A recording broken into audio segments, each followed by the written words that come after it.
안녕하세요. 7기 좋날입니다. 오늘은 베스트 몸 영상 속의 시간인데요. 몸속 염증을 잡아 백년 면역력을 키우는 소금의 놀라운 효능, 모음을 준비했습니다. 오늘도 책 읽기 좋은 날과 함께 좋은 시간 보내세요. 구독, 좋아요, 사랑합니다.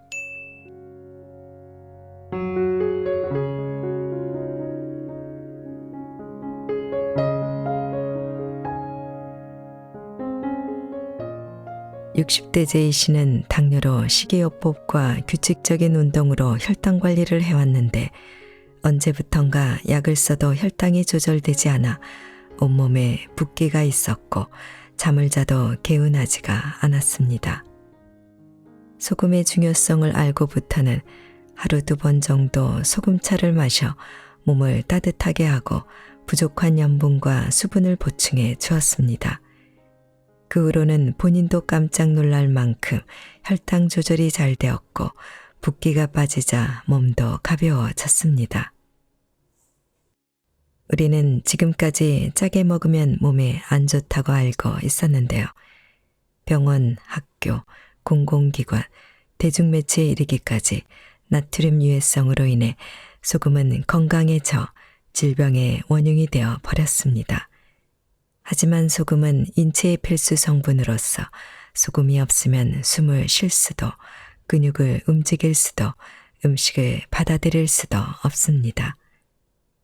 미국과 유럽을 비롯한 다른 나라에서는 저염식 정책은 건강에 전혀 도움이 되지 않으며 심지어 위험하다고까지 주장하는 전문가들의 목소리가 커지고 있습니다.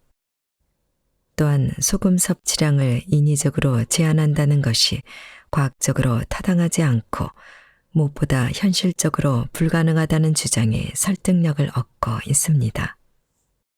소금은 방사능, 미세먼지, 중금속, 환경 호르몬 등 우리 몸에 쌓여가는 오염물질과 독소를 빼내고 해독할 수 있게 해줍니다. 또한 소금은 불순물 제거, 살균, 해독, 즉 디톡스의 역할을 합니다. 오늘 소개하는 책은 김은수, 장진기의 백년 면역력을 키우는 짠맛의 힘인데요. 이 책은 이론적인 이야기나 개인적인 경험을 정리한 것이 아니고요. 20년간 소금으로 건강을 되찾은 1만 명 이상의 임상 사례를 거쳐 정리한 책입니다. 저도 이 책을 접하고 평소 생각했던 소금에 대해 달리 생각하게 되었는데요. 몸속 염증을 다스리고 체내의 독소를 해독하는 소금의 진실이 정말 궁금해집니다. 자, 그럼 지금부터 잠시 책 속으로 들어가 살펴보겠습니다. 살려면 소금이 필요하다. 우리 몸을 흘러다니는 물은 소금물이다. 그래서 피와 땀, 눈물 모두 짜다. 분비물뿐 아니라 뼈와 살, 혈액에도 소금이 들어있다. 소금은 인체의 구성 성분이면서 조직과 조직, 혈액과 세포, 뇌와 신경을 두루 연결하는 데 필수 성분이다. 논란의 여지 없이 살기 위해선 소금이 반드시 필요하다. 소금이 없으면 숨을 쉴 수도, 근육을 움직일 수도 없고 영양분을 소화시킬 수도 몸이 음식을 받아들일 수도 배설을 제대로 할 수도 없다. 호흡도 체온 조절도 안 되고 두뇌 활동도 불가하다. 소금은 신경 전달 신호를 보내는 데 사용되고 소화와 흡수, 배설에도 동원되며 혈액의 pH를 조절하고 전해질과 항상성 유지에도 꼭 필요하다. 혈액과 체액의 구성 성분이면서 삼투압작용을 일으켜 피를 흐르도록 만들어준다. 소금이 있어야 우리 몸 가운데 60에서 70%에 해당하는 수분, 혈액과 체액이 제대로 된 역할을 할 수 있다. 피가 제대로 흐르지 않아 순환이 잘 안 되면 영양분과 호르몬도 전달되지 않아서 세포와 기관이 제대로 기능할 수 없다.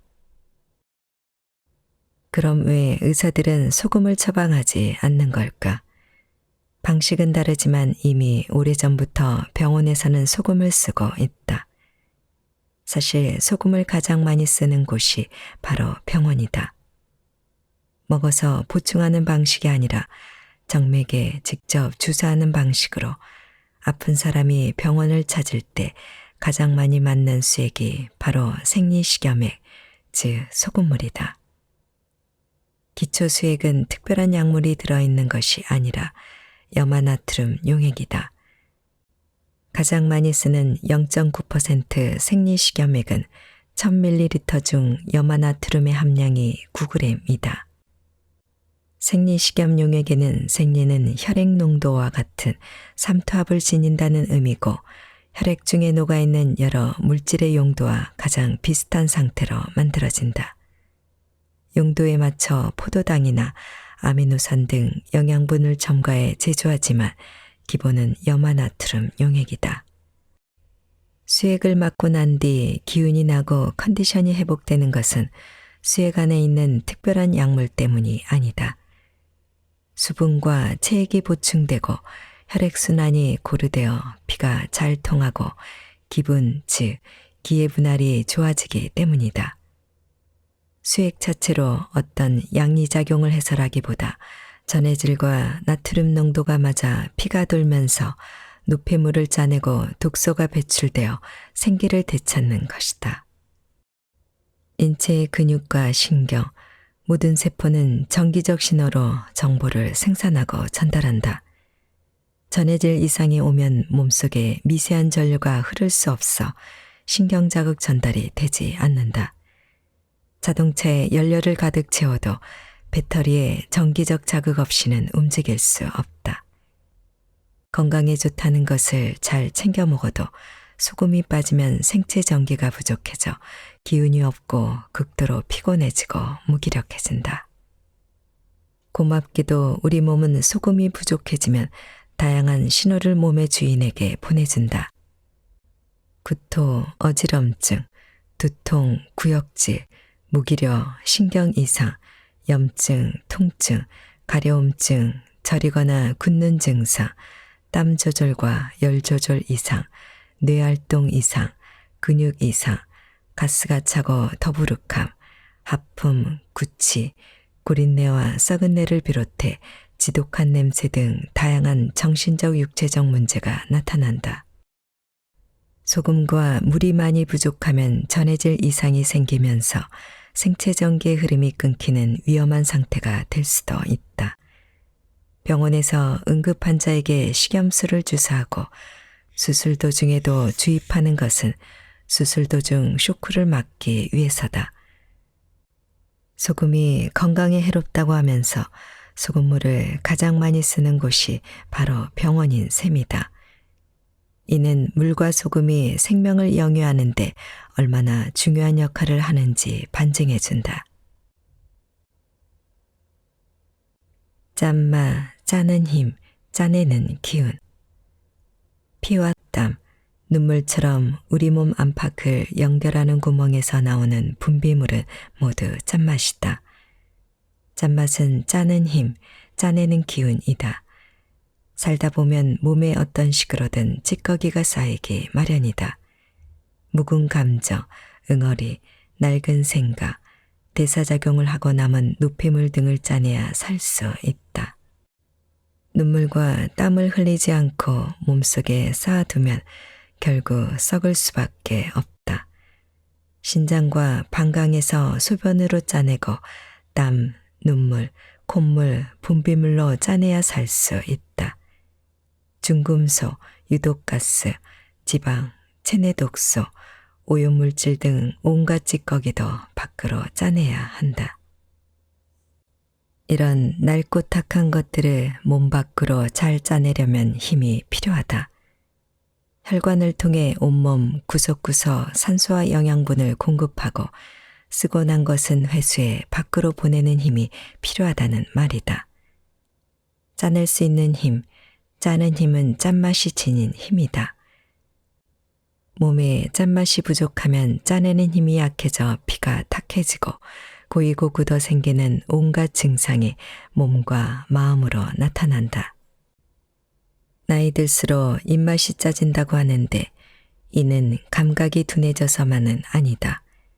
생명활동이 왕성할 때는 짜는 힘도 좋지만 나이 들수록 물기가 부족해지고 굳으면서 짜내는 힘이 약해진다. 전립선 이상, 유실금 등이 생겨 소변 조절이 안 되고 침이 마르거나 땀 조절이 안 되며 눈이 시려 눈물은 흐르고 생식기 분비물은 말라간다. 수분이 부족해져 호르몬이나 소화액 분비도 잘 되지 않는다. 살면서 쌓인 원통함이나 후회, 회한 등으로 메말라가면서 뇌는 사막처럼 되기도 한다. 수분은 염분과 함께 움직인다. 염분이 있어야 수분이 조절된다. 짜게 먹는 것은 가난한 시절에 생긴 습관 때문이 아니라 실제 짜내는 힘이 더 많이 필요해 생기는 자연스러운 현상이다.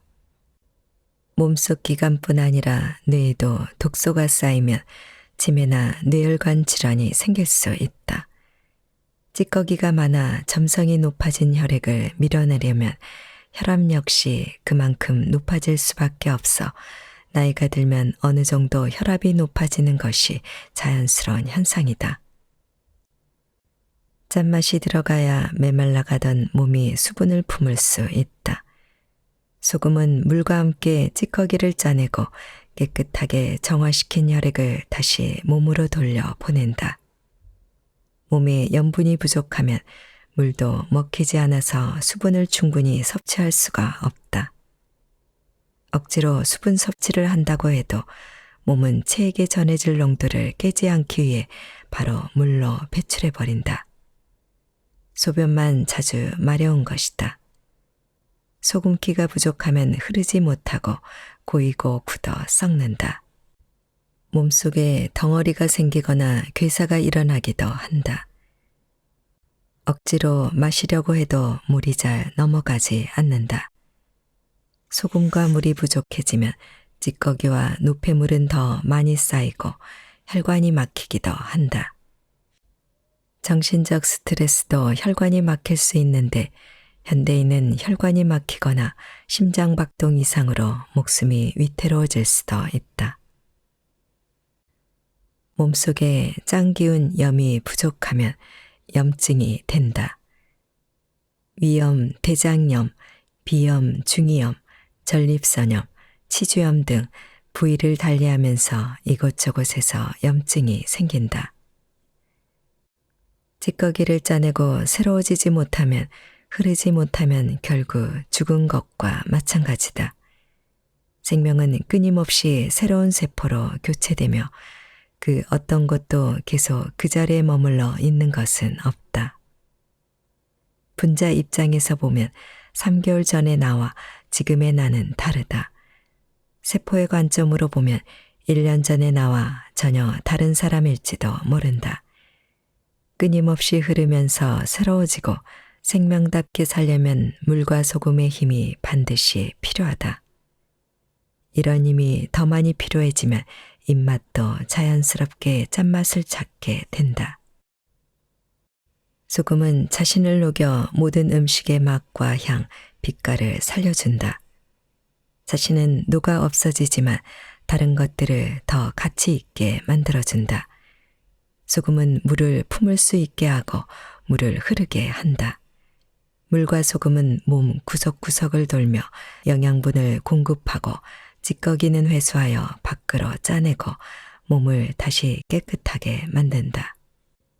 혈액이 깨끗해지면 맑고 생기 있는 모습으로 외모도 자연스럽게 빛이 난다. 소금이 없으면 신경을 통한 정보 전달이 안 되고 근육의 수축 활동도 일어나지 않는다. 그러다 보니 소금이 부족하면 생각대로 몸이 움직여주지 않는다. 머리는 그러고 싶지 않은데 몸이 굳어 뜻대로 움직일 수가 없다. 뻣뻣해지고 부자연스러워지는 것이다. 소금 기운이 적당해야 육체와 정신이 맑아지고 그 사람 본래의 진면목이 살아난다. 소금과의 전쟁, 이제는 끝내야 할 때. 소금에 대해 비판 일색이던 분위기에 조금씩 변화가 감지되고 있다. 최근에는 저염식이 무조건 좋은 게 아니라는 연구 결과가 언론에 보도되기 시작했다. 우리나라에서는 최근에야 소개되고 있지만 미국과 유럽을 비롯한 다른 나라에서는 소금 제한론을 우려하는 목소리가 있어 왔다.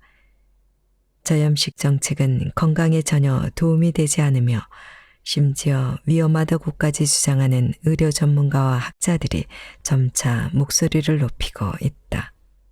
소금 섭취량을 인위적으로 제한한다는 것이 과학적으로 타당하지 않고 무엇보다 현실적으로 불가능하다는 주장이 설득력을 얻고 있다. 소금의 위험성만 강조하다 보니 정작 염분이 필요한 사람마저 충분한 양을 섭취하지 못해 오히려 건강을 해치고 있다면서 저염식 정책을 중단해야 한다는 목소리가 날로 커지고 있는 상황이다. 비타민C 결핍은 특정 질환을 일으킬 뿐이지만 염분의 결핍은 생명을 위협한다. 일본인의 고혈압증은 98% 이상이 소금과 관계가 없다. 신장이나 호르몬, 혈관, 혈액의 문제다. 대다수 일본인에게 염분을 감량하는 것은 의미가 없고 오히려 염분 감량은 건강에 큰 위험을 초래할 가능성이 높다. 영국 의학 전문지 낸시 채시노의 영국 연구팀이 49개국 13만 명의 소금 섭취량과 사망의 연관성을 분석한 결과 소금을 너무 적게 먹으면 오히려 몸에 안 좋다는 연구 결과를 발표했다. 논문 저자인 앤드류 멘테 박사는 나트륨 섭취를 줄이면 혈압이 상대적으로 낮아지기는 하지만 더 큰 악영향이 생긴다. 핵심은 소금을 줄여 혈압을 낮추는 것보다 건강이 좋아지느냐의 여부다 라고 강조했다. 심혈관계 질환의 주범으로 알려졌던 소금이 오히려 심장병의 위험을 낮추고 소금이 부족할 경우 심장마비나 심장질환에 따른 사망률이 증가한다는 연구도 심심찮게 볼 수 있다. 저염식은 심장병, 뇌졸중, 고혈압에 도움이 되지 않으며 오히려 심장병 환자의 사망 가능성을 높인다는 연구도 있다. 고혈압 환자들 가운데서도 소금을 적게 먹은 환자 그룹이 많이 먹은 그룹에 비해 심장마비를 일으킬 위험이 4배나 높은 것으로 나타났다. 소금이 부족하면 몸속 지방을 밖으로 배출시키지 못해 중성지방이 쌓이고 단백질 침착으로 고지혈증이 생길 수 있다.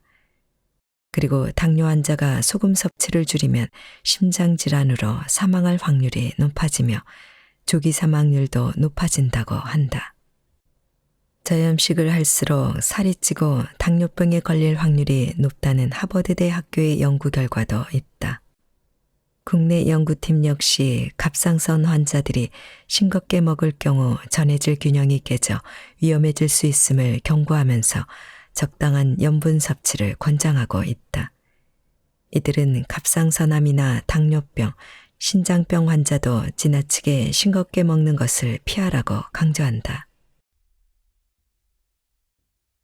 물과 소금이 꼭 필요한 경우, 땀을 많이 흘렸을 때, 입에 침이 마를 때, 식탐이 많아지고 과식할 때, 밤에 야식의 유혹을 뿌리치기 어려울 때, 자꾸 고기가 당길 때, 자꾸 라면이 먹고 싶을 때, 수시로 군것질을 할 때, 소화가 안 되고 가스 차거나 더부룩할 때, 먹었는데도 허기가 가시지 않을 때, 커피 마시고 잠이 오지 않을 때, 폭식하거나 자꾸 급하게 먹을 때, 술 마시기 전과 후, 얼굴색이 맑지 않을 때, 피부가 건조하고 가려울 때, 탈모가 있고 머릿결이 좋지 않을 때, 몸에 염증이 있을 때,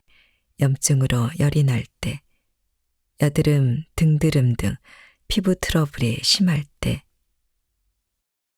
가슴이 두근거리고 안정이 안 될 때, 종아리가 당기거나 다리에 쥐가 날 때, 정수리 뒷목이 뻐근하거나 뒷골이 당길 때, 귀에서 소리가 날 때, 어지럽거나 빈혈이 있을 때, 몸에 종양이나 덩어리가 생길 때, 요통이 있거나 등 허리가 아플 때, 소변을 자주 보거나 소변발이 약하고 시원하지 않을 때, 눈이 뻑뻑하고 빠질 것처럼 아플 때, 이유 없이 피곤하고 무기력할 때, 지구력이 떨어질 때, 자궁 등 생식기에 문제가 생겼을 때, 전립선에 이상이 있을 때, 불임 수술을 했을 때, 발목을 자주 접질려 약해졌을 때, 수족냉증이나 추위를 많이 탈 때, 가래가 있거나 가래를 내뱉기 위해 기침이 날 때, 뼈에 이상이 있거나 골절이나 인대에 손상이 있을 때, 기억력이 나빠졌거나 머리가 굳은 느낌이 들 때, 머리가 무거울 때, 수학, 과학 등 논리적인 공부를 할 때, 깊이 생각해야 할 때, 말을 많이 하고 나서 상기되었을 때, 자꾸 부정적인 생각이 들 때, 무섭고 두려울 때, 창의적인 작업을 할 때, 소금으로 염증을 다스린다. 소금은 살균, 소염, 제도, 부패 방제 역할을 한다. 염증의 염은 불화자가 2개다. 외부의 균이 침입하면 우리 몸은 그쪽으로 긴급하게 혈액을 보낸다. 혈장과 백혈구가 치료하기 위해 상처난 지역으로 이동하면서 세포가 뜨거워지고 부어오르며 통증 신호를 보낸다. 불을 끄려면 당연히 물이 필요하다. 화기가 성하면 수기로 수국화해야 한다. 물로 불을 다스리듯 계속해서 깨끗한 혈액이 공급되어야 염증이 사라진다. 염증이 있을 때는 그 어느 때보다 수기가 절실히 필요하다. 몸에 수기운이 충분하다면 불이 나도 금방 진화되지만 수기가 모자라면 불길은 걷잡을 수 없이 커진다. 평소 수기가 약한 사람이라면 염증에 시달릴 가능성이 그만큼 높다. 저수지나 물탱크에 물이 풍부해야 진화 작업이 수월한 것처럼 우리 몸에도 물과 소금이 풍부해야 염증이 잡힌다. 소금기가 부족해 체액의 염도가 낮은 사람은 염증에 시달린다. 혈액 염도가 낮아지면 세균이나 바이러스 활동이 강해진다. 백혈구의 활동성이 약해지고 면역 기능도 떨어진다.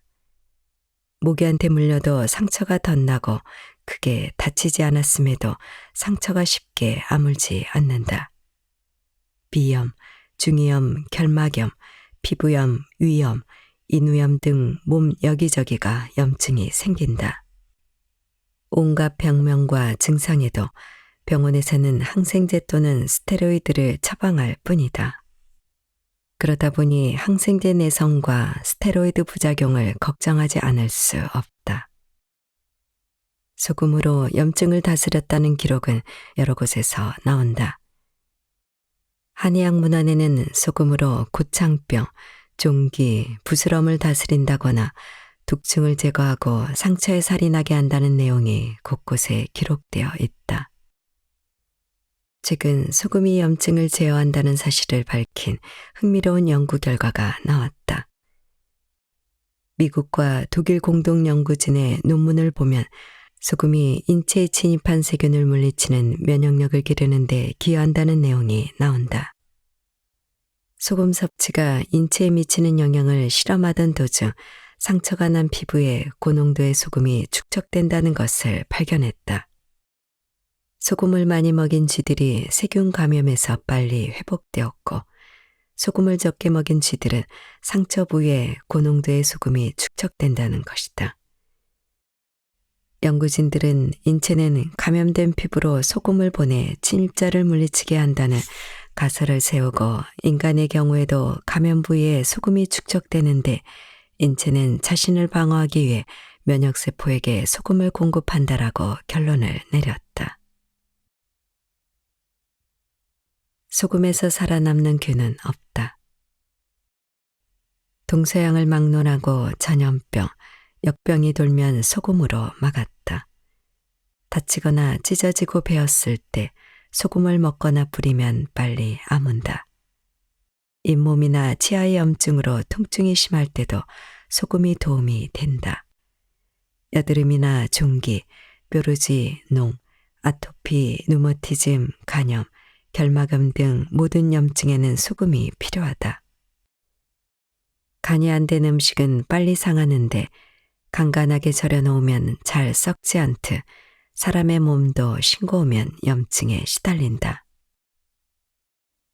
식물에 이상이 생기면 뿌리를 살피듯이 사람도 겉으로 드러난 이상 증상에 뿌리부터 다스려야 한다. 우리 몸은 뿌리에 해당하는 장부를 상하지 않게 하기 위해 부단히 애쓴다.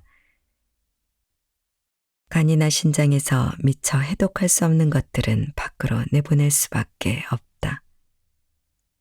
그런 찌꺼기가 피부 염증 형태로 드러나고 잇몸이나 눈, 혀, 코 등의 감각기관으로 나오기도 한다.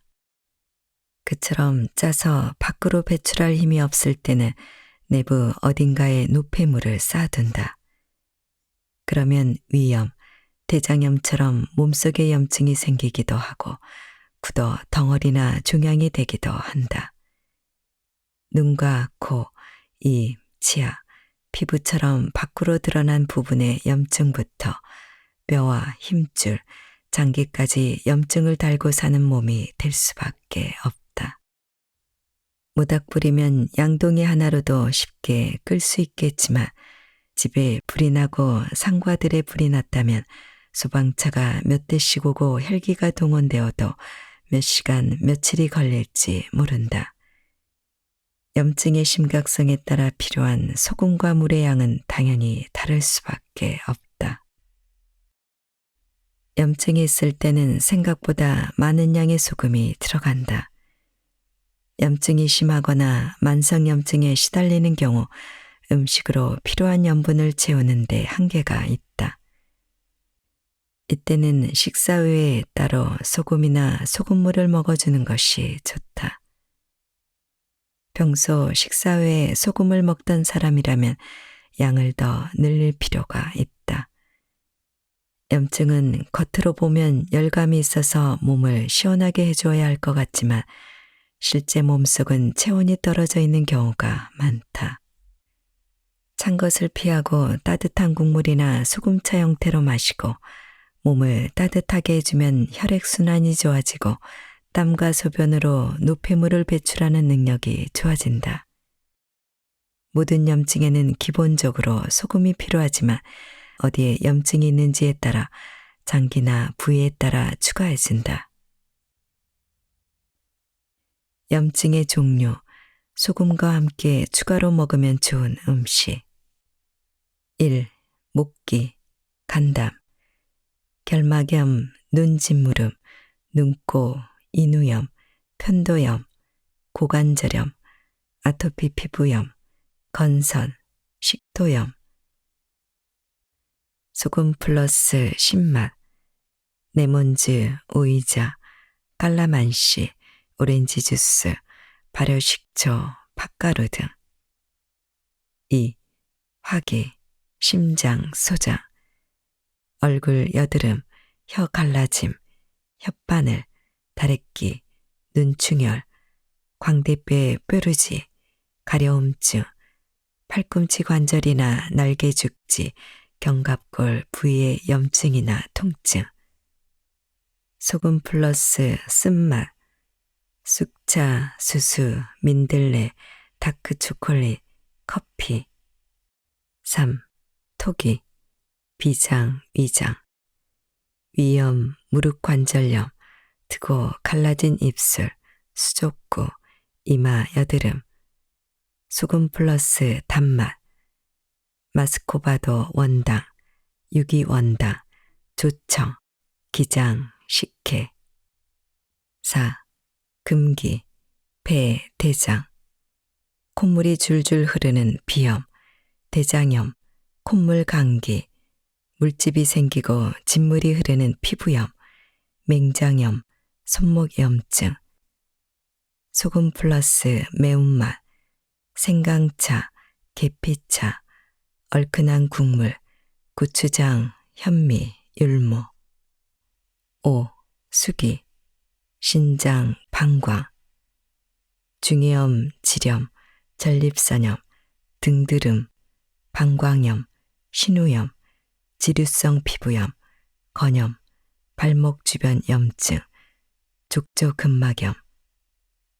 소금 플러스 국물, 소금차, 된장차, 간장차, 소금물. 유, 상화기, 심포, 삼초. 손의 습진, 염증, 장기침, 회전근개 파열 등 어깨 염증. 소금 플러스 떫고 생내나는 맛. 데운 요구르트, 뽕잎차, 감잎차, 감자, 녹두, 조. 감기, 물과 소금이 필요하다.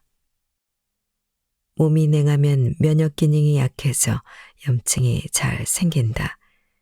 몸에 염분이 부족하면 감기에 걸렸을 때 잘 낫지 않고 오래간다. 감기 기운이 있다 싶으면 몸을 따뜻하게 하고 깨끗한 소금을 챙겨 먹는 것이 좋다. 염증으로 열이 나거나 통증이 있을 때는 평소보다 물과 소금 양을 늘릴 필요가 있다. 이때는 평소에 몇 배를 먹어도 소금이 잘 먹힌다.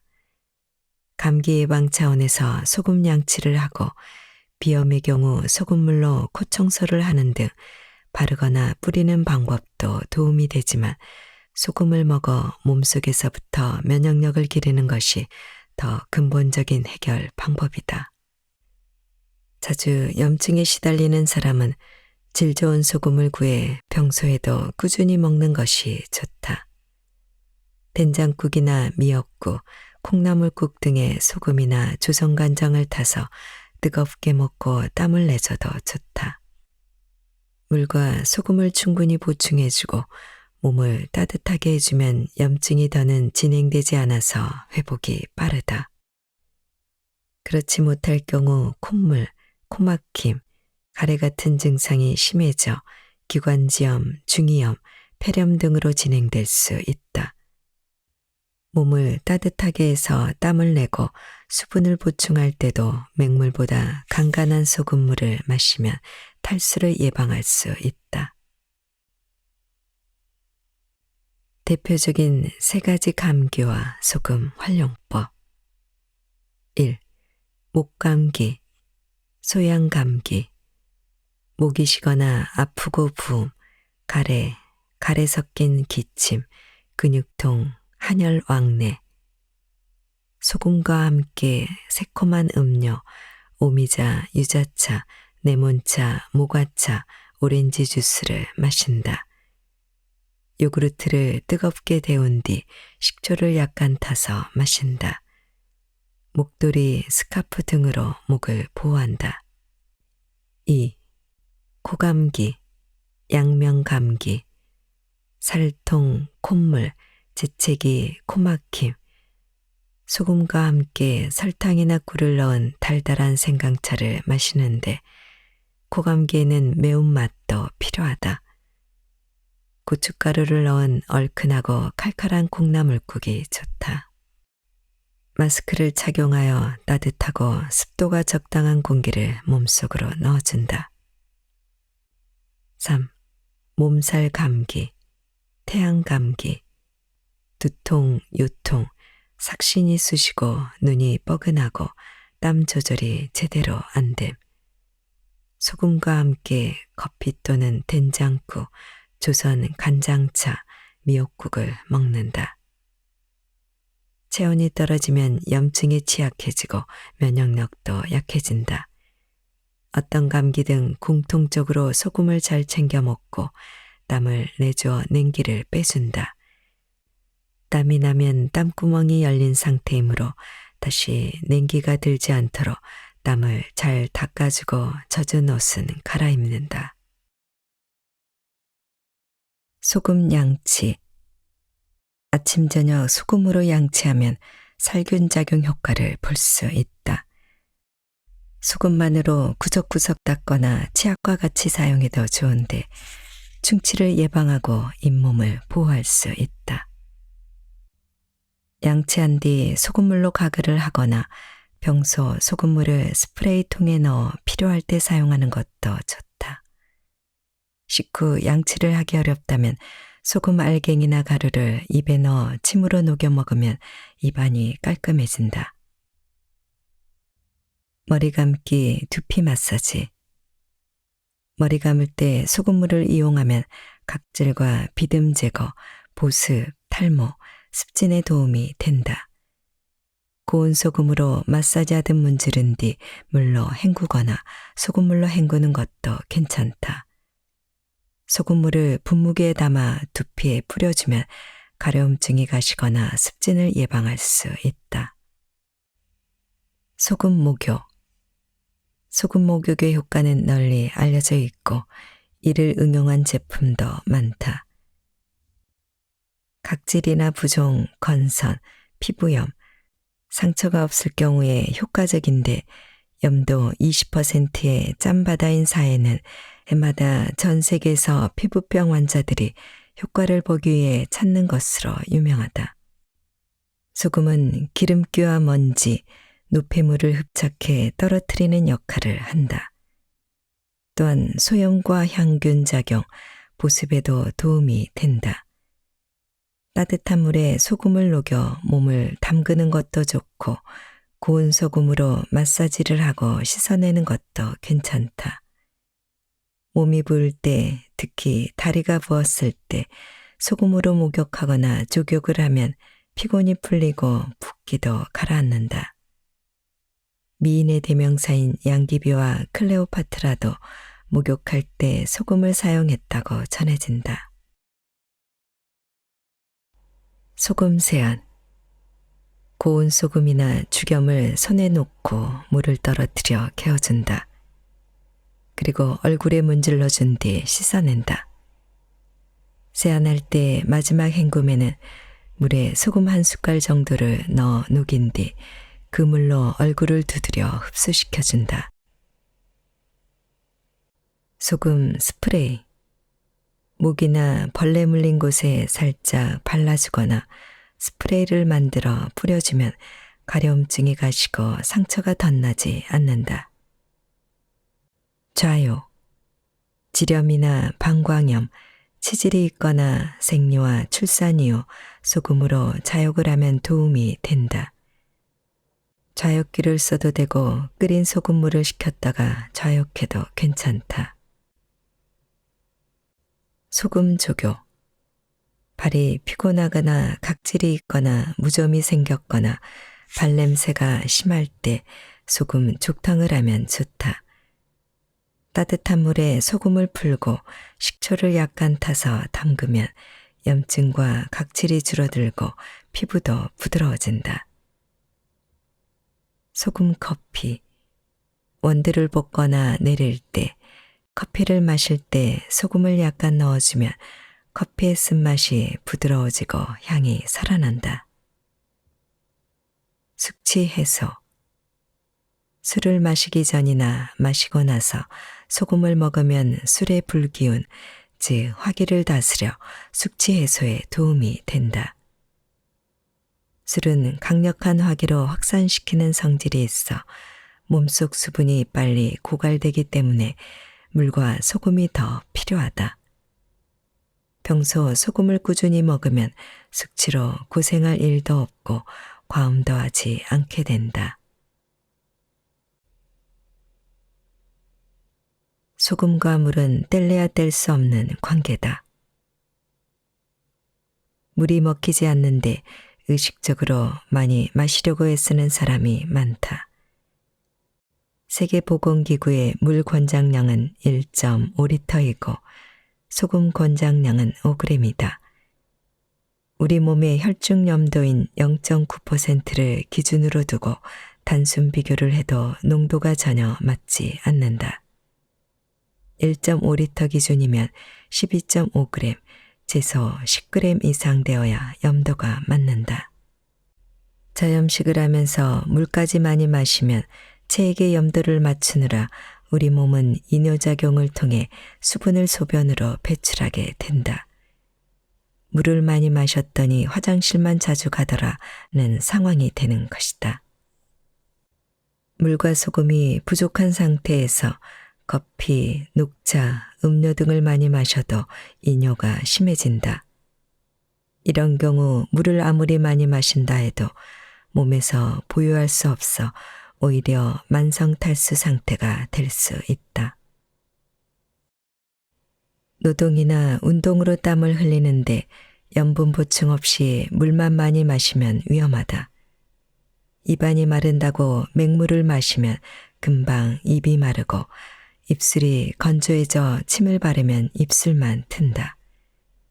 땀으로 수분과 염분이 같이 빠져나가는데 물만 보충해 준다면 심각한 상황에 이르게 된다. 땡볕에 나가 일하다가 쓰러지거나 군대에서 행군하다가 쇼크가 오고 저염식 다이어트를 하다가 어지러워 실신하고 마라톤에 출전한 선수가 갑자기 사망에 이르기도 한다. 실제로 2002년 보스턴 마라톤 대회에 출전했던 선수가 저나트륨 혈증으로 사망한 일이 있는데 이 사건이 있은 뒤 주최 측은 음수대 공급 간격을 더 늘려 물 섭취를 줄이도록 했다. 2007년에는 미국 캘리포니아에서 한 여성이 물 마시고 소변 참기라는 엽기적인 게임에 출전했다가 사망한 사례도 있다. 그 여성은 3시간 동안 화장실에 가지 않고 15분마다 제공되는 물을 마셨는데 게임이 끝난 직후 쓰러져 사망했다. 이처럼 염분 없는 물 섭취는 아주 위험하고 운동 중 과분한 수분 섭취는 수독증, 저나트륨 혈증을 불러온다. 체액의 나트륨 농도가 낮아지면 심장이 뛰도록 신경 전달을 하지 못한다. 체액 속 전해질 불균형으로 심장 부정맥이 생기는 등 위태로운 순간을 맞게 된다. 정신이 혼미하고 무기력해지더니 근육경련이나 발작, 마비가 오고 혼수 상태에 빠졌다가 사망에 이를 만큼 치명적인 결과를 불러올 수도 있다.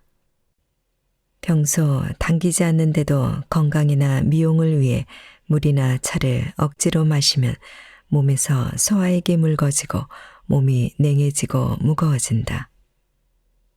저염식을 하면서 물을 지나치게 많이 먹는 것도 문제가 될 수 있고 침으로 소금을 녹여 먹으면서 물 섭취를 제한하고 소금만 먹는 것도 위험해질 수 있다. 물과 소금은 서로 떼어놓고 생각할 수가 없다. 둘의 균형이 맞아야 제 역할을 할 수 있기 때문이다. 소금과 물의 균형을 맞춰라. 소금을 충분히 먹어야 물이 자연스럽게 당기고 인체도 수분을 보유할 수 있는 상태가 된다.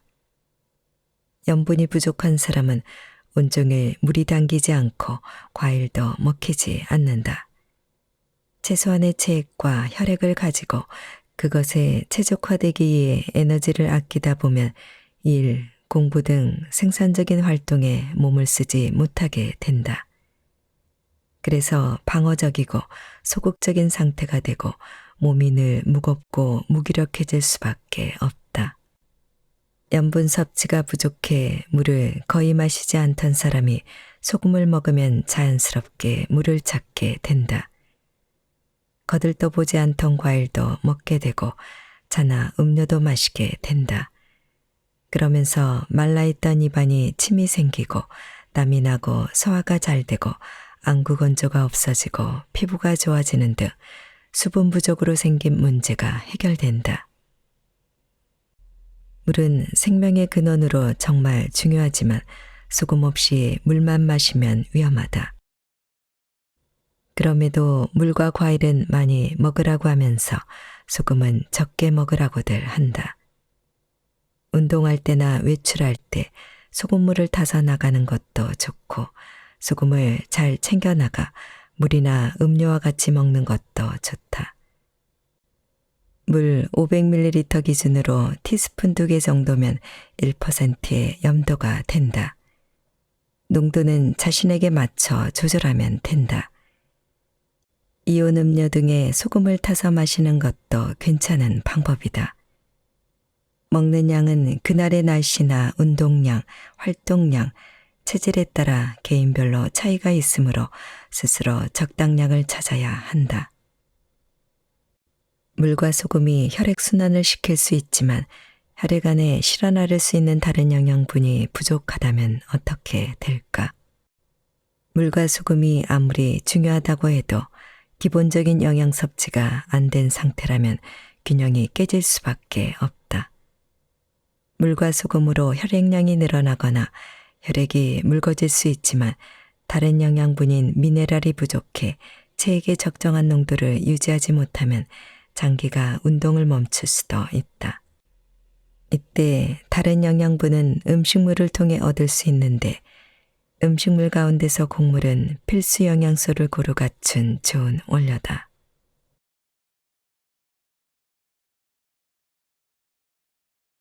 지난 7월 27일 캐나다에서 미셸 페어번이라는 여성이 나트륨 결핍으로 병원 신세를 져야 했다는 뉴스가 외신발로 국내에 보도가 되었습니다. 이 여성은 75일 동안 매일 1갤런의 물을 마시는 75 하드 챌린지에 참여했는데요. 도전 12일 동안 과도한 수분 섭취로 인해 결국 나트륨 결핍으로 병원 치료를 받게 됐습니다. 그녀는 물 중독에 걸린 것 같다며 밤마다 일어나서 급히 화장실을 가고 복부와 허리의 통증은 물론 구역질이 나고 무기력했다고 말했습니다. 나트륨 결핍증은 과도한 물 섭취 등으로 인해 몸의 나트륨 농도가 떨어지면서 발생하는데요. 메스꺼움, 구토 등 소화기계 증상을 유발하고 심하면 발작, 혼수 상태에 이를 수 있고 방치할 경우 사망에 이를 수 있다고 합니다. 저는 이 뉴스를 접하고서 소금의 중요성에 대해 다시 한번 실감을 했는데요.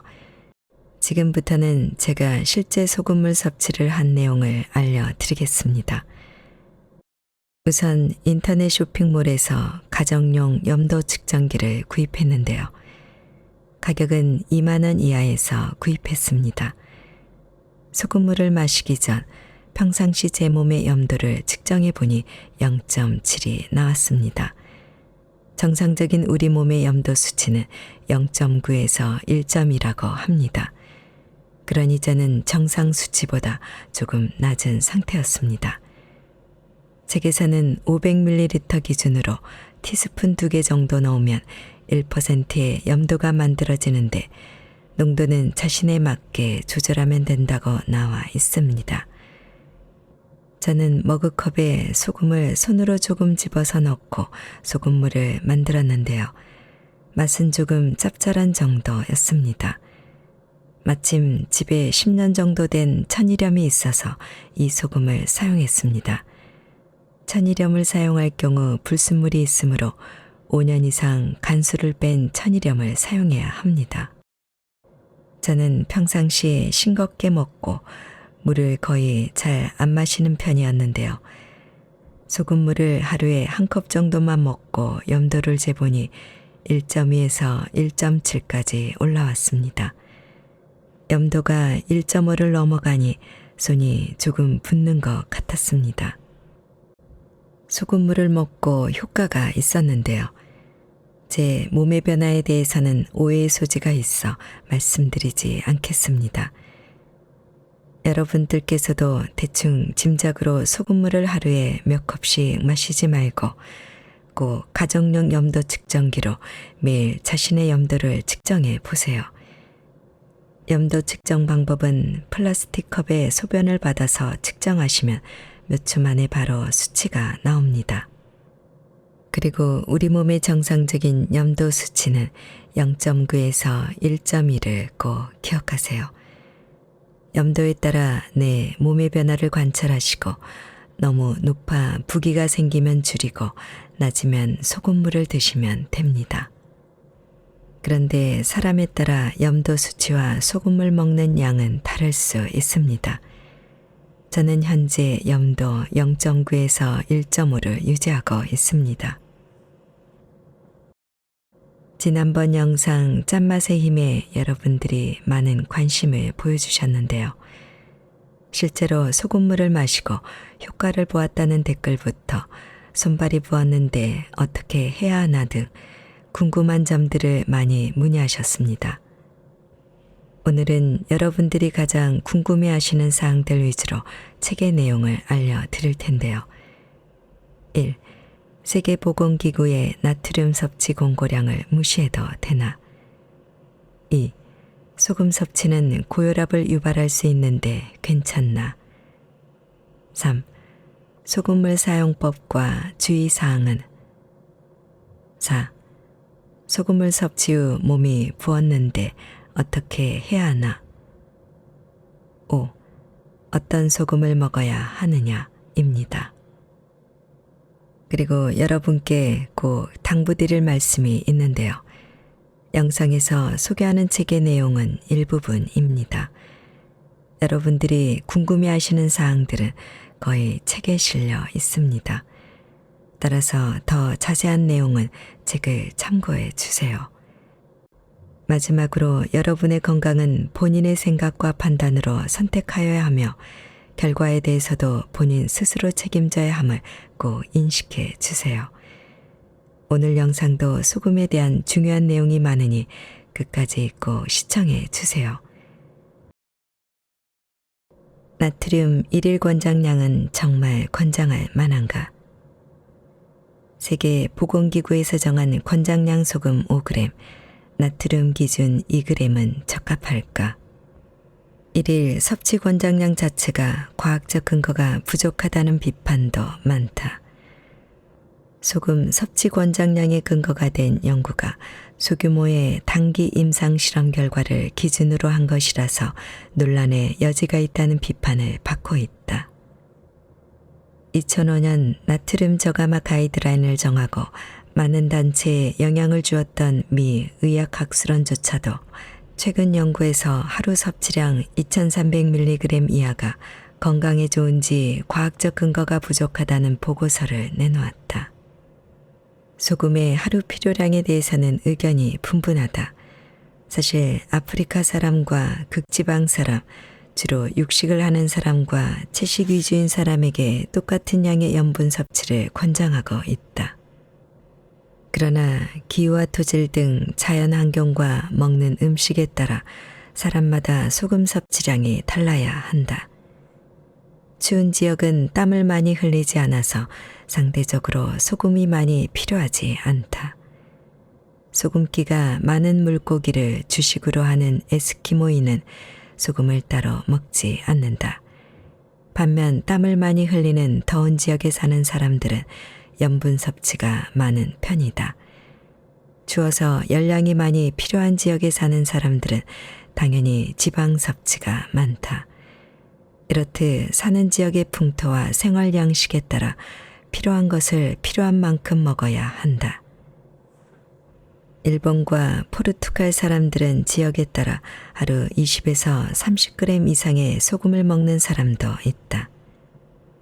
우리나라도 지역마다 음식의 특색이 있다. 영호남 지방으로 가면 간이 센데 날이 추운 이북 지역의 음식은 심심한 편이지만 날이 더운 남쪽은 짜게 먹을 수밖에 없다. 소금 섭취량은 계절과 날씨, 지역과 연령, 하는 일에 따라 달라지는 것이 당연하다. 공장에서 똑같이 찍어낸 자동차도 하루 연료 사용량이 다르다. 이 세상에 같은 몸은 하나도 없다. 그럼에도 전 인류의 기준을 하나로 표준이라고 할 만한 하루 섭취량을 정할 수 있는 걸까? 개인까지는 아니더라도 최소한 지역이나 국가, 인종, 연령에 따라 다른 연구가 필요해 보인다. 소금 섭취량을 인위적으로 정해놓고 거기에 맞추는 것이 가능하지도 않겠지만 그렇게 한다고 해서 건강해질지도 의문이다. 소금과 고혈압, 바뀌고 있는 패러다임. 소금을 둘러싼 가장 큰 오해 가운데 하나가 바로 소금과 고혈압의 관계다. 반증하는 연구가 꽤 많이 발표되고 있지만 고혈압 환자는 무조건 저염식을 해야 한다는 것을 상식으로 알고 있는 사람이 대다수다. 최근 소금 섭취량과 혈압 상승의 상관관계가 명확하지 않다는 연구 결과가 많이 발표되고 있다. 사람에 따라 소금 섭취량이 혈압에 영향을 끼치는 부류가 있고 그렇지 않은 부류가 있다는 쪽으로 방향이 바뀌고 있다. 소금 섭취량이 증가하면 혈압이 올라가는 염 민감성과 소금 섭취량이 늘어나도 혈압에는 별다른 변화가 없는 염 저항성의 두 부류가 있는데 그 비율은 거의 반반이다. 명확하게 구분하기가 쉽지 않다. 즉 세상의 절반은 소금을 먹어도 혈압과 아무 관계가 없다는 뜻이다. 소금 섭취가 혈압을 올리는 경우라고 해도 실제 혈압이 상승하는 폭은 그리 크지 않다.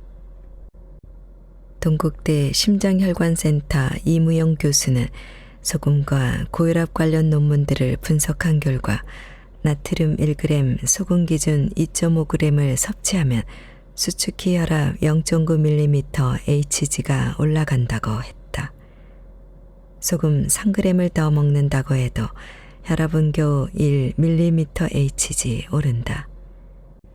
하루 동안 혈압 수치가 30에서 40mm HG를 오르내리는데 그에 비하면 1mm HG는 거의 무의미한 수치라고 할 수 있다. 소금이 고혈압의 원인이라는 주장에서 문제로 삼는 것은 바로 소금 속의 나트륨이다.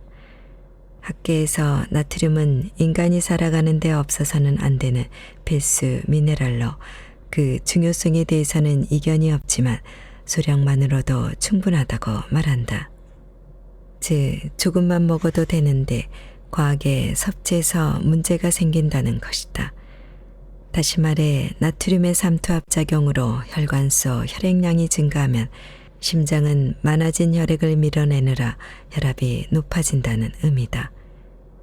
이 과정에서 혈압은 압력을 받게 되고 이런 지속적인 압력으로 혈관이 손상되어 염증이 생기거나 딱딱해지고 뇌졸중, 심장질환이 생긴다고 본다. 다량의 혈액을 걸러내야 하므로 신장에 무리를 주게 되어 심부전증 같은 합병증이 생길 수 있다고 경고한다. 결국 소금이나 나트륨이 문제가 아니라 소금이 끌어당긴 물이 문제가 된다는 논리다. 건강을 위해서는 물을 많이 마실수록 좋다는 의학계의 주장과 상반된 이야기다. 혈압 수치가 기준이 되다 보니 혈압을 떨어뜨리기 위해 몸에 있는 수분을 빼는 이노 성분 약물을 써서 혈압을 떨어뜨린다. 그러나 혈액량이 늘어 혈압이 일시적으로 높아지는 것보다 더 심각한 것은 혈액량 부족이다. 혈액량이 부족하면 혈액 공급이 원활하게 이루어지지 않아서 뇌혈관이나 감각기관, 손발 등 말초혈관이 막힐 수 있다. 나트륨이 혈압을 올린다고 소금 섭취를 줄이게 되면 물도 먹히지 않는다. 여기에다 이노 성분이 들어가 있는 혈압약 등을 먹게 되면 몸속의 수분은 더 부족해지고 혈액량은 줄어들 수밖에 없다. 수분 부족으로 혈액의 점성이 높아지고 이 탁해진 혈액을 걸러내려면 신장에 무리가 가고 시간이 지나 필터가 막히면서 신장은 제대로 기능하기가 더 어려워진다. 소금 섭취가 많아지면 물 섭취도 자연스럽게 늘어나는데 이때 일시적으로 혈압이 올라갈 수 있다. 그러나 이런 반응도 사람에 따라 다르다. 평소 수분 섭취는 많지만 염분이 부족했던 사람이라면 소금을 먹어도 생각처럼 물을 많이 마시지 않는다. 반면 수분이 부족했던 사람이 소금을 섭취하면 물 섭취도 늘어나 혈액량이 자연스럽게 늘어난다. 이 과정에서 일정 기간 혈압이 높아질 수 있지만 이것은 병적인 것이 아니라 생리적인 필요에 따른 것이다. 시간이 지나면서 몸이 스스로 수분과 염분의 균형을 찾으면 자연스럽게 조절되므로 그게 걱정할 일이 아니다. 늦게 라면을 먹고 자면 아침에 퉁퉁 부어 있지만 일어나 움직이다 보면 몇 시간 지나 붓기가 빠진다. 몸은 염분이 들어오면 그만큼의 수분을 보유하려고 한다. 그 조정 과정에서 부은 것처럼 보일 수 있지만 그리 심각한 문제는 아니다. 특히 평소에 몸이 냉해서 순환이 잘 되지 않는 사람은 붓는 정도가 심할 수 있어 걷는 운동이나 찜질 등으로 몸을 따뜻하게 해주면 소금 섭취가 늘어나도 붓는 일 없이 혈압에도 영향을 미치지 않는다. 우리 몸은 항상성 유지를 위해 스스로 체액을 일정한 농도로 맞춘다. 이 과정에서 불필요한 수분과 염분은 소변이나 땀으로 배출된다. 수박을 먹고 나서 소변으로 엄청난 양의 수분을 밖으로 빼내는 것처럼 몸속 바다는 수분과 염분의 비율을 조절해 항상성을 유지한다. 사실 고혈압과 소금 섭취량은 크게 관계가 없으며 특히 혈압이 정상인 사람은 아무리 소금 섭취를 줄여도 혈압에 변화가 없다. 일부 고혈압 환자나 노인은 소금 섭취가 늘수록 혈압이 올라가는 경향이 있지만 혈압 수치를 내리려고 소금 섭취를 줄인다면 다른 심각한 문제를 불러올 수 있다는 반론도 만만찮다. 최근에는 고혈압 환자들이 소금 섭취를 줄였을 때 오히려 심장질환, 심장마비 확률이 더 높아진다는 연구 결과를 비롯해 소금 부족의 위험성을 경고하는 연구가 늘고 있다. 내 몸을 바꾸는 소금 디톡스 2주 프로그램. 염증 제로 소금차 레시피. 독소를 짜내고 몸의 균형 찾기. 1단계 준비 운동. 소금과 친해지기, 미각 살리기, 내 몸이 원하는 간 찾기. 깨끗한 소금을 구해 작은 통에 넣어 휴대하고 다니며 소금을 가까이 하는 습관을 들인다. 가지고 다니는 것만으로도 든든하고 생각날 때마다 두루 활용할 수 있다. 약간의 소금을 더한 것뿐인데 새로운 맛의 세계를 경험하게 된다. 1. 식사할 때 입맛대로 간해서 먹기. 9. 반찬이 싱거우면 간을 더해 먹는다. 음식의 맛이 살아나며 소화가 잘 되고 속도 편해진다. 2. 과일 등과 함께 먹기. 딸기, 수박, 키위, 바나나 등에 소금을 살짝 뿌려 먹거나 찍어 먹는다. 과일 주스나 해독 주스를 만들 때도 소금을 넣는다. 단맛이 살아나 과일의 맛이 좋아진다. 쿠키, 초콜릿 등 달달한 간식에 소금을 곁들이면 풍미가 더해지고 먹고 나서도 부담이 없다. 3. 소금 커피 마시기. 커피에 소금을 살짝 넣으면 쓴맛이 덜해지면서 부드러워지고 향이 살아난다. 죽염을 넣으면 특유의 풍미가 더해져 풍부한 맛을 경험할 수 있다. 4. 소금으로 양치하기. 칫솔을 소금물에 적셔 구석구석 닦아주고 소금물로 가글을 해준다. 5. 피곤하고 나른할 때, 입이 텁텁할 때 먹기. 소금 알갱이나 가루를 입에 넣어 녹여 먹는다. 2단계 실천. 소금차 레시피로 내 몸의 염도 조절하기. 3일에서 7일 정도 소금과 친해지는 시간을 가졌다면 본격적인 단계로 넘어간다. 우선 몸속 염도를 맞추기 위한 적극적인 습관을 만들어 보자. 부족한 염분과 수분 보충은 소금차를 추천한다. 전해질 농도를 맞추고 우리 몸의 염도인 0.9%에 가까운 1에서 1.2% 정도면 잘 넘어간다. 물 300ml에는 3g 분량인 1티스푼, 500ml에는 6g 분량인 2티스푼 정도가 적당한데 먹으면서 자신에게 맞는 양을 찾는다. 이때 깨끗하고 순도가 높은 용융소금, 질 좋은 죽염, 5년 이상 간수를 뺀 깨끗한 천일염 등 불순물이 없는 소금을 사용한다. 1. 오후 3, 4시경 따뜻한 차나 물에 소금 간간하게 타서 마시기. 보온병이나 머그컵에 따뜻한 물 또는 차, 보리차, 우엉차, 감리차 등을 넣고 소금을 녹여 마시면 일하느라 피곤하고 지친 몸에 촉촉함을 더해준다. 탈수를 막고 전해질 보충으로 생기를 충전한다. 더 큰 효과를 위해 햇빛 있는 시간에 10분 이상 걸어준다. 2. 저녁이나 밤에 한 번 더 마시기. 활동하면서 쌓인 노폐물이나 찌꺼기를 빼내고 몸 구석구석을 정화시킨다. 야식의 유혹이 심할 때는 소금기가 더 필요하다는 신호이므로 양이나 횟수를 늘리는 것이 좋다. 소금력 강화 운동 3종 세트와 마사지를 해준다. 3단계 응용. 염증에 강한 몸 만들기.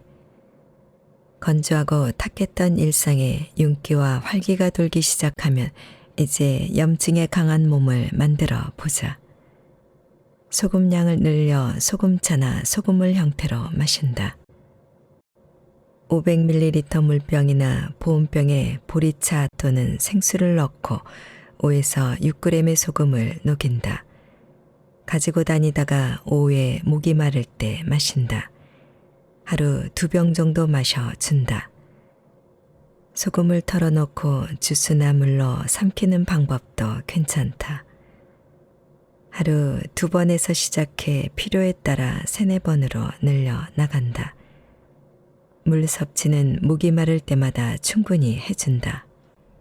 단맛, 신맛, 쓴맛 등 필요한 다른 기운의 맛도 적극적으로 보충해주면서 균형을 잡아간다. 30분 이상 걷기와 기본 운동 3종 세트를 병행하면 훨씬 효과적이다. 소금이 맞지 않는 체질이 있다. 평소 채식 위주의 식사를 하는 사람은 소금을 따로 먹어주는 것이 좋다.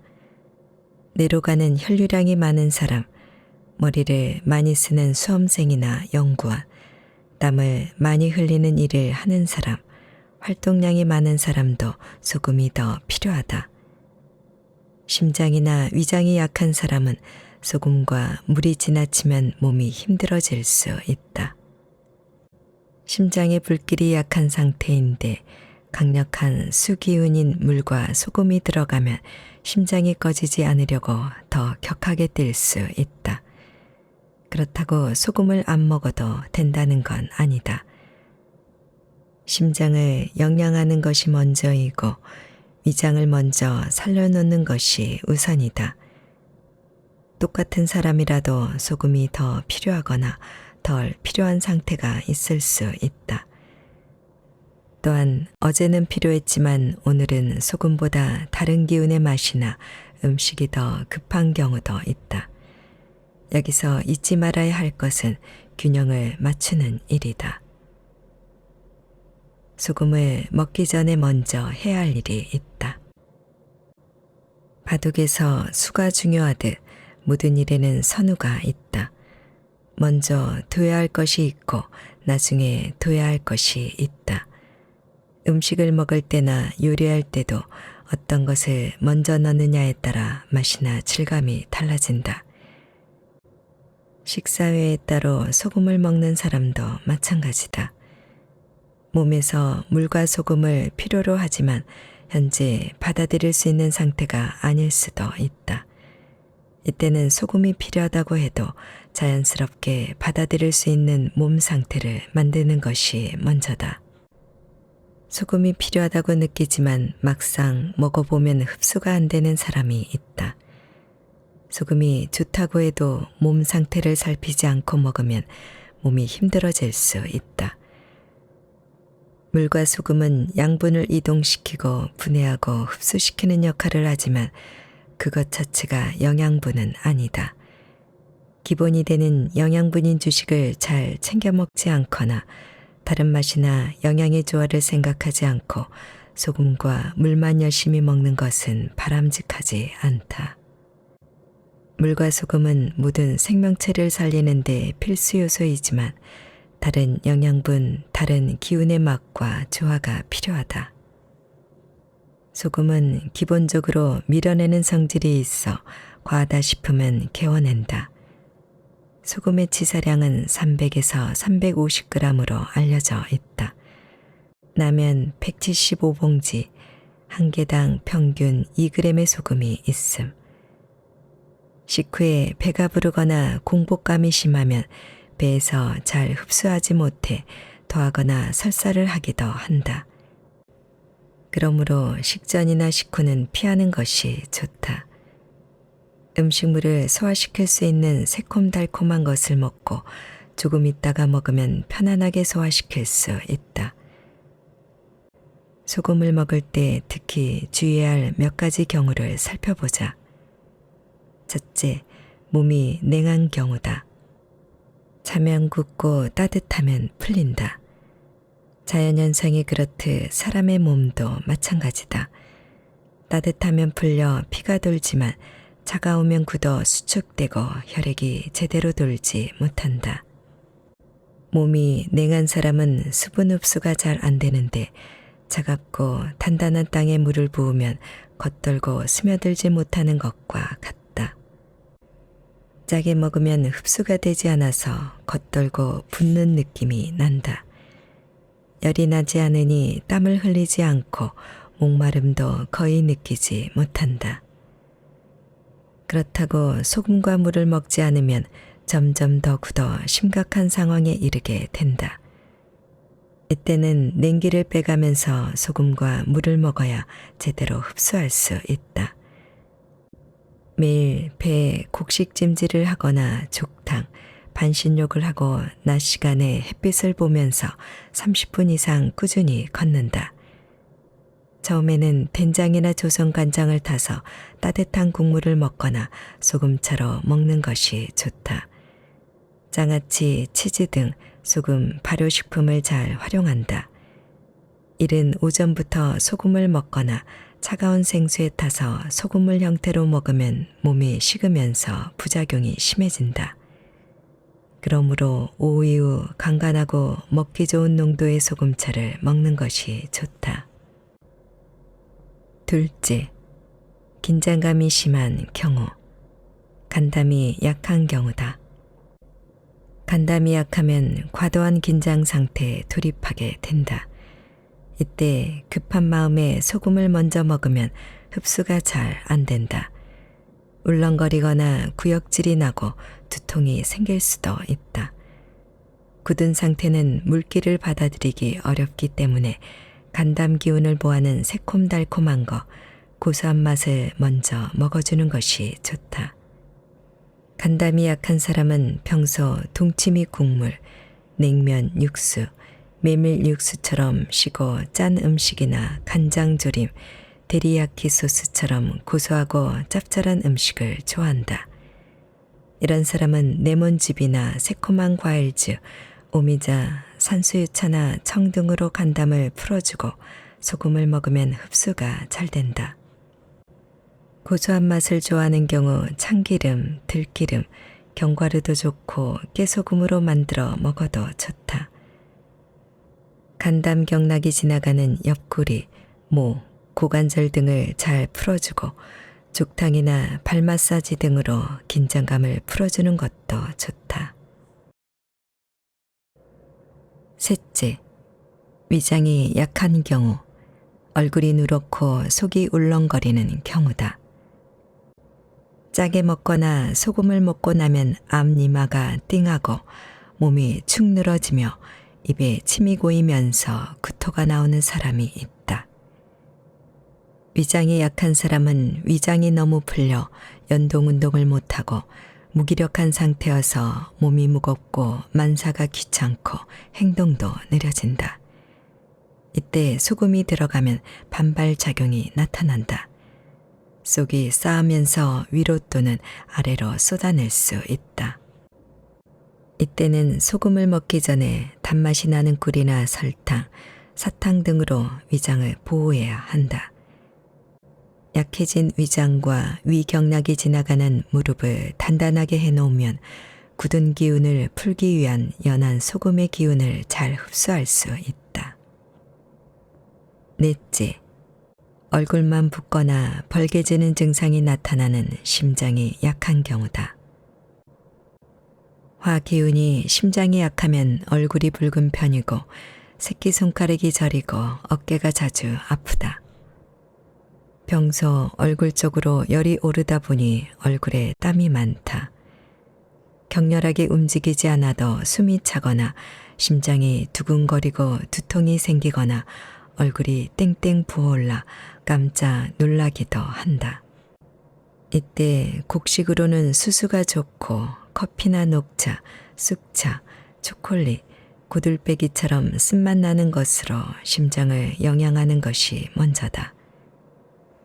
어깨와 날개 죽지, 상체를 강화해 화기운을 좋게 해놓으면 발산하고 확산시키는 힘이 살아나서 소금의 수렴하는 기운을 잘 흡수할 수 있다. 다섯째, 심포와 삼초가 약한 경우, 건강염려증이 있거나 신경이 예민한 경우다. 불안하고 초조해하며 신경이 예민하고 마음이 쉽사리 안정되지 않는다. 어떤 일을 떠올렸을 때 걱정부터 앞선다면 조절력, 생명력이 약해진 상태다. 평소 건강염려증도 심하고 새로운 것을 시도할 때 예민한 반응을 보인다. 심신이 안정되지 않아서 근심과 걱정이 많다 보니 무언가를 받아들이고 흡수하는 힘이 떨어진다. 어깨가 무겁고 손에 이상이 있고 여기저기 저린 증상도 심하다. 이런 경우 소금을 먹으면 손발, 특히 손이 부을 수 있다. 곡식으로는 조, 옥수수, 녹두가 좋고 콩나물, 감자, 우엉, 양상추 등 담백하고 생내나는 것과 떫은 맛 나는 것으로 영양하면 좋다. 어깨 운동, 손 운동으로 심포와 삼초 기운을 강화해주고 걷기로 몸에 열을 만들어주면 물과 소금이 잘 흡수된다. 짜게 먹어 붓는다면 어떻게 해야 할까? 소금을 먹으면 생기는 여러 가지 반응이 있다. 소금으로 효과를 보고 나면 빨리 좋아지고 싶은 마음에 좀 과하게 먹기도 하고 몸에서 다른 것을 원하는데 눈치채지 못할 수도 있다. 이때는 몸의 여러 신호를 잘 살피는 게 우선이다. 물과 소금이 부족해 메말라 있던 사람은 소금을 먹으면 물도 같이 섭취하게 되어 일시적으로 몸이 부을 수 있다. 붓는다고 걱정하거나 몸무게가 늘었다고 살찐 것으로 오해하기도 하는데 살이 아니라 수분이 늘어난 것이다. 평소 몸이 냉했던 사람은 자고 굳은 상태여서 흡수가 안 되어 부을 수 있다. 긴장된 기운이 지나쳐 간담이 약한 사람은 심장 기운이 약한 사람도 몸이 풀리는 과정에서 일시적으로 붓는 현상이 나타날 수 있는데 시간이 지나면 곧 괜찮아지니 그게 걱정하지 않아도 된다. 그러나 붓기가 가라앉지 않으면 소금을 줄이고 다른 맛으로 균형을 잡아주는 것이 좋다. 쓴맛, 쌉싸래한 맛의 음식이나 새콤달콤한 것을 같이 먹으면 균형이 맞는다. 오렌지 주스, 레몬즙 등 새콤달콤한 음료나 감잎차, 보이차 등과 같이 먹으면 좋다. 쓴맛의 커피나 쑥차는 얼굴 붓는 사람에게 도움이 된다. 칼륨이 많은 음식과 함께 먹어 활발하게 이노작용이 일어나게 해준다. 그리고 걷기와 기본 운동, 찜질 등으로 몸을 따뜻하게 해주면 잘 흡수되는 경우도 있다.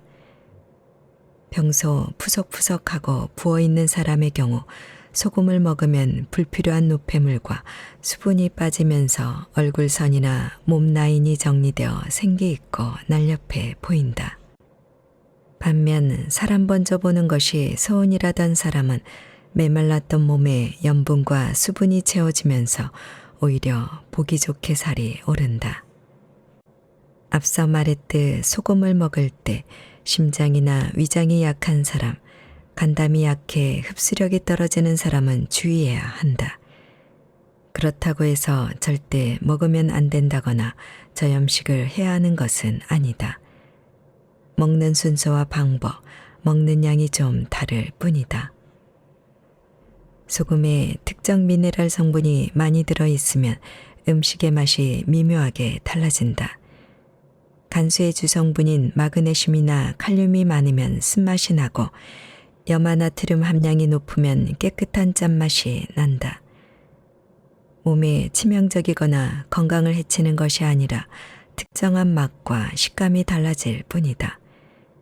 이런저런 이유를 들며 소금을 먹지 않는 것보다 어떤 소금이든 먹어 염분을 보충해 주는 것이 훨씬 좋다.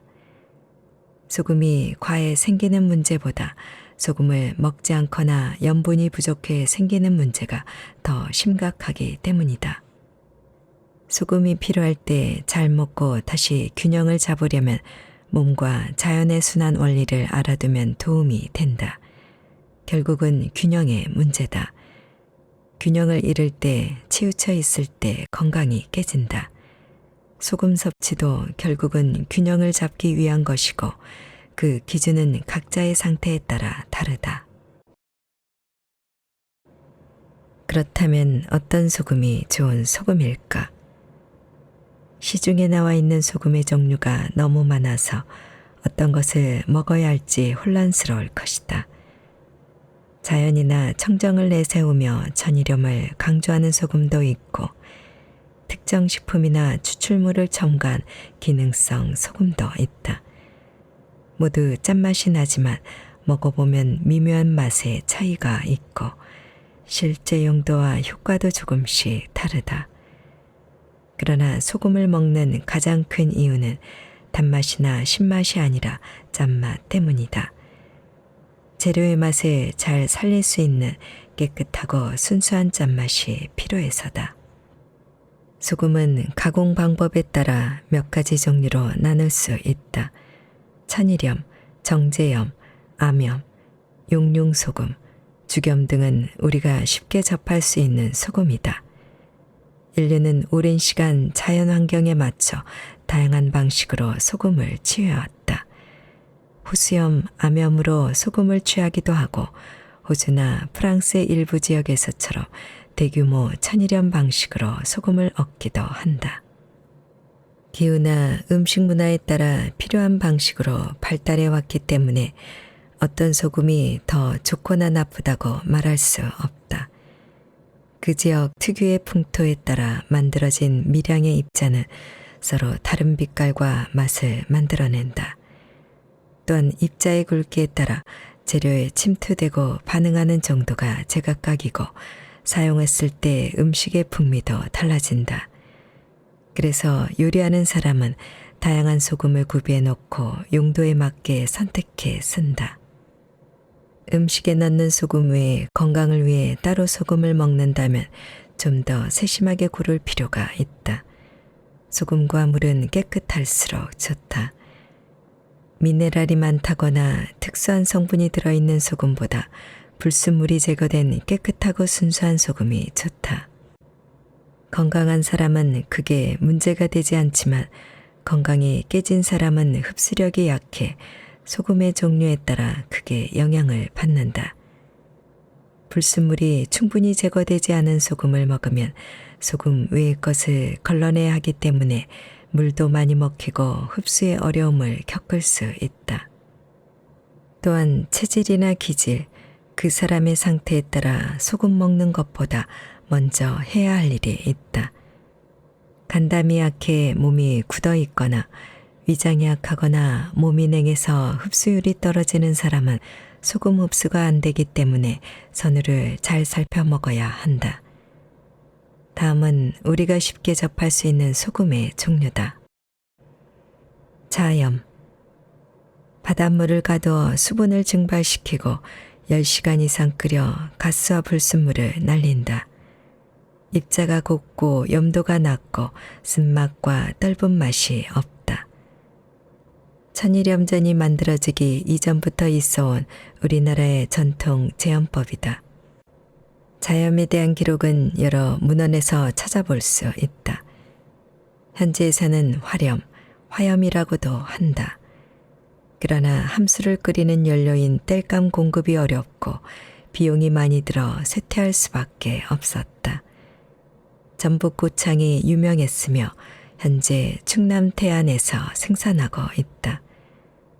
태안 자염은 2013년 맛의 방주에 등재되었다. 천일염. 천일염은 바닷물을 염전으로 끌어와 바람과 햇볕으로 수분을 증발시켜 얻은 소금이다. 결정이 육면체로 입자가 굵다. 칼슘, 칼륨, 마그네슘, 아연 등 무기질 성분이 있어 간수가 충분히 빠지지 않으면 쓴맛이 난다. 광물로 분류되었다가 2008년부터 식염으로 인정되었다. 염전의 위생 상태나 보관, 관리 등에 따라 품질 차이가 많이 난다. 식용으로 쓸 때는 반드시 간수가 충분히 빠진 것을 구해 써야 한다. 간수가 덜 빠진 소금으로 장을 담그거나 김치를 담그면 쉽게 무르고 쓴맛이 난다. 5년 이상 간수가 충분히 빠진 천일염은 빛깔이 희고 맛도 깨끗하며 잡았을 때 손에 묻지 않고 고슬고슬하다. 우리나라는 갯벌이 있는 서해안에 염전이 몰려 있으며 햇빛이 가장 좋고 습기가 없는 5에서 6월에 생산된 소금을 최고로 친다. 제제염. 원료 소금을 정제수 또는 바닷물로 녹여 걸러내고 재결정, 탈수를 거쳐 만들어낸 소금이다. 천일염에 있는 불순물을 어느 정도 제거한 소금으로 이해하면 된다. 흔히 꽃소금으로 불리며 식당이나 가정용으로 쓰인다. 암염.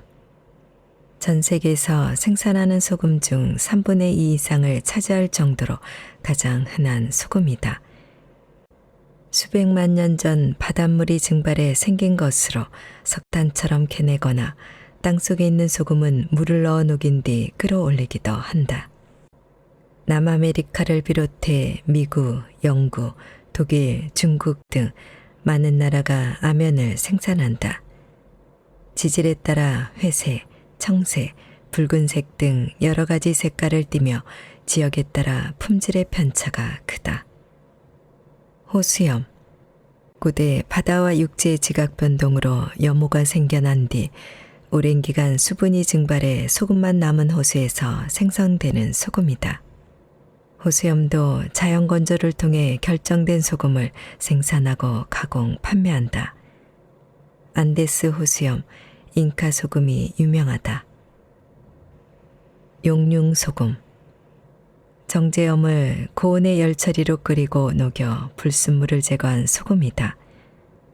소금은 최소 850도 이상 되면 녹아 용융되면서 액화되고 1300도 이상이면 기화된다. 가정에서는 소금을 고온에서 굽는다고 해도 300도 이상을 넘기기 어려운데 그 온도로는 불순물이 제거되기 어렵고 수분이 날아가는 정도의 효과만 볼 수 있다. 용융 온도가 높을수록 환원력이 강해지고 황산화력도 증가한다. 용융 소금은 1000도씨 이상의 고온에서 일정 시간 가열해 유독가스를 기화시켜 날려보내는 방식으로 끓인 것이다.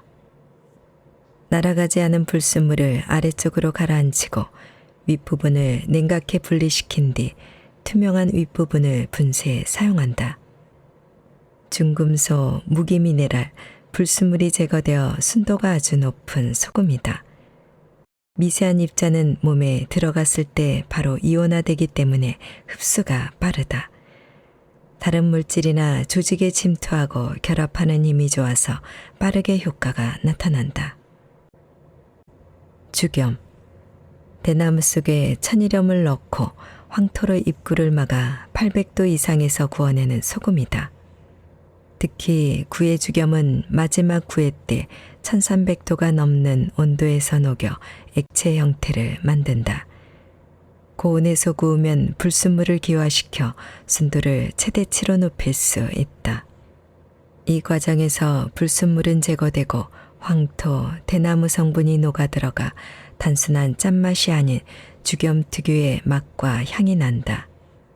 대나무에 있는 천연유황 성분과 소나무, 황토, 철가마의 여러 성분이 융합되어 새로운 물질로 바뀐다.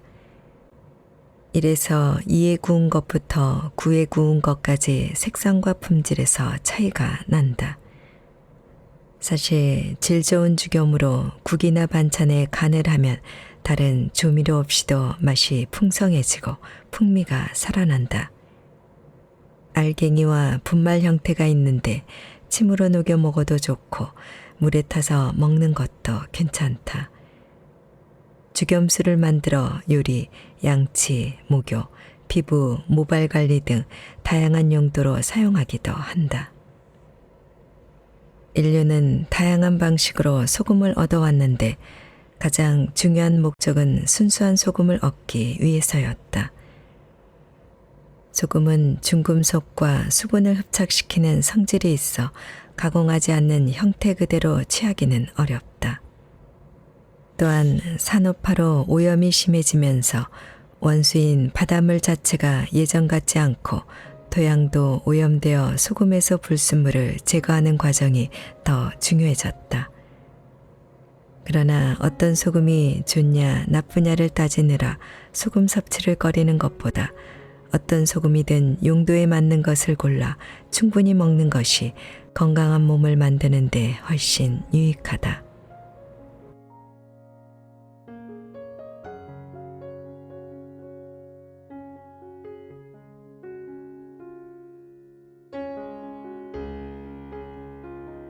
책 읽기 좋은 날 오늘은 여기까지입니다. 안전하고 포근한 시간 되세요. 사랑합니다.